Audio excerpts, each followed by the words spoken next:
All right, once again, let's look at combining Lightroom and Photoshop. There's certain things that's just easier to do in Photoshop than Lightroom.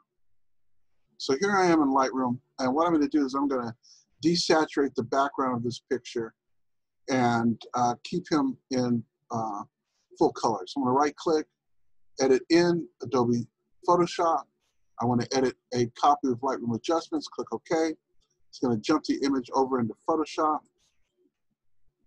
Here's the image in Photoshop, and what I'm going to do is I want to carefully control which parts of the image are in color, which parts are in black and white. So I'm going to make a copy of the layer.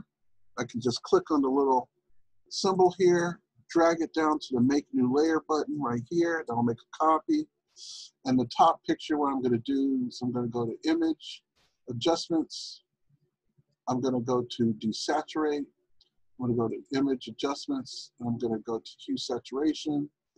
I'm going to colorize the image, make the background whatever color I want, and click OK. So now what I'm going to do is I'm going to very carefully control which parts of the image are adjusted, which parts aren't, by using a mask. So I'll go up to Image. I'm going to go to a Layer. I'm going to go to Layer Mask. I'm going to choose Hide All. So now everything on that top layer is hidden. I'm going to grab my paintbrush and paint away the background. And the background is going to turn sepia, and the foreground is going to stay in color.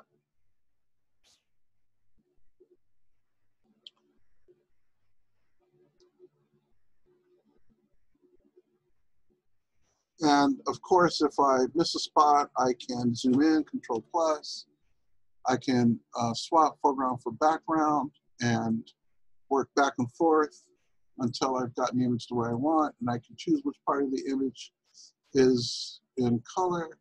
So I just want his face and his hands in color and the rest of the image in black and white. So this type of edit is much easier to do in Photoshop than it is in Lightroom. There may be a way to do it in Lightroom, but it's much easier to do in Photoshop.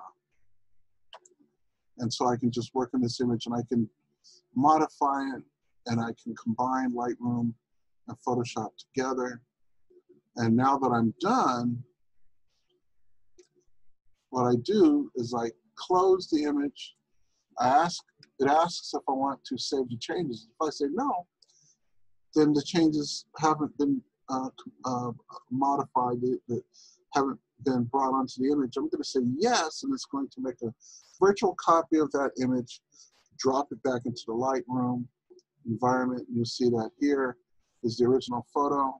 And here what I've done is I've selectively adjusted the image by taking the background color and muting it all down to one tone.